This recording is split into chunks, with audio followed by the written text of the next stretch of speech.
नमस्कार फ्रेंड्स, मैं doctor Anuj India TV online in TV media network पे हूँ मैं। और आज चित्रकूट में हूँ मैं।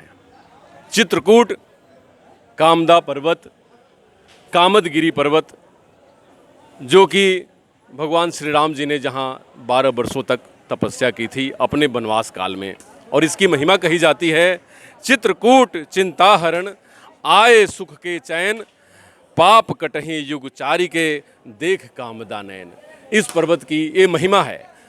मैं बहुत भाग्यशाली हूँ कि आज सुधीरानंद प्रख्यात कथावाचक, श्री राम कथावाचक, पूरे भारतवर्ष के प्रसिद्ध प्रख्यात कथावाचक जो हमारे बीच मौजूद हैं, इनके मुखारविंद से मैं इस कामदगिरी पर्वत की मैं वो व्याख्या और वो महिमा सुनना चाहता हूँ और अपने दर्शकों के लिए जानना चाहता हूँ कि ये पर्वत क्यों महत्व रखता है प्रभु श्री राम और हमारे संस्कृति के लिए। स्वामी जी, बहुत बहुत धन्यवाद अनुज जी। आपने जो इस प्रकार के प्रश्न पूछे, मेरे मन में बहुत आह्लाद हो रहा है, बहुत आनंद हो रहा है। भगवान श्री राम के वनवास के समय में भगवान जब प्रयाग में आए तो स्नान करने के बाद और जलपान किया, भगवान जब वहाँ से चलने लगे तो भरद्वाज जी महाराज से उन्होंने कहा कि महाराज गुरुदेव हम जाएं कहाँ।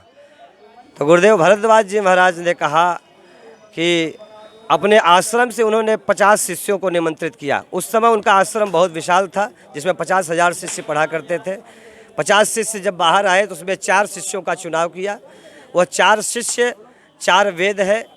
और 4 वेद इसलिए क्योंकि जब किसी भी जगह पे आप तपस्या करने के लिए कोई व्यक्ति जाता है और कोई संकल्प पूर्ति के लिए जाता है तो उसमें श्रुति सम्मत मार्ग पकड़ना चाहिए। यानी वेद और शास्त्र जो कहता है उस प्रकार के विचार और आचरण लेकर के जब जाएगा तो उसके संकल्प पूर्ण होते हैं। तो भगवान वहाँ से चले और उनके पीछे पीछे चित्रकूट में वाल्मीकि के आश्रम में आए।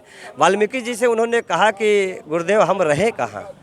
तो गुरुदेव वाल्मीकि जी ने कहा कि आप 14 स्थान बताया उन्होंने। फिर उन्होंने बाद में चल करके कामदानाथ के ये जो पर्वत है, जो कामदगिरी के नाम से जाना जाता है, कामदगिरी पर्वत पर रहने का उन्होंने स्थान बताया, जो कि बहुत हरितिमा संपन्न एक वन था और जहाँ पे पुष्प और फल से आच्छादित वातावरण था। बिल्कुल सुगंधित वातावरण में भगवान को रहने के लिए और उन्होंने सुझाव दिया, जहाँ पे रह करके भगवान ने 12 वर्ष तक अपने जप तप कर करके अपनी तपस्या को पूर्ण किया। और इस प्रकार से कामतानाथ का ये 5 किलोमीटर की परिक्रमा है, जो आज के समय में लोग इसकी परिक्रमा करते हैं। दूर दूर से श्रद्धालु आकर के यहाँ पे परिक्रमा करते हैं। हमारे सनातन संस्कृति में जो परिक्रमा का मतलब है, परिक्रमा का मतलब यह है कि स्वास्थ्य की दृष्टि से भी अगर व्यक्ति परिक्रमा करता है रोजाना 5 किलोमीटर की, तो निश्चित तौर पे उसके शरीर में किसी भी प्रकार का कोई बीमारी नहीं होगा। तो शरीर स्वस्थ रहे और मन स्वस्थ रहे, इस नाते से मन स्वस्थ रहने के लिए भगवान से जोड़ दिया। और भगवान यहाँ पे रहे, इस नाते से मन स्वस्थ रहेगा और शरीर इसलिए स्वस्थ रहेगा क्योंकि आप परिक्रमा करेंगे, यहाँ पे टहलेंगे, आपका पसीना बहेगा, टॉक्सिन्स आपके बाहर आएंगे, इसलिए आपका शरीर स्वस्थ रहेगा। जब शरीर स्वस्थ रहेगा, मन स्वस्थ रहेगा तो वातावरण अपने आप स्वस्थ होगा। अब बोलिए कामतानाथ महाराज की जय। धन्यवाद स्वामी जी।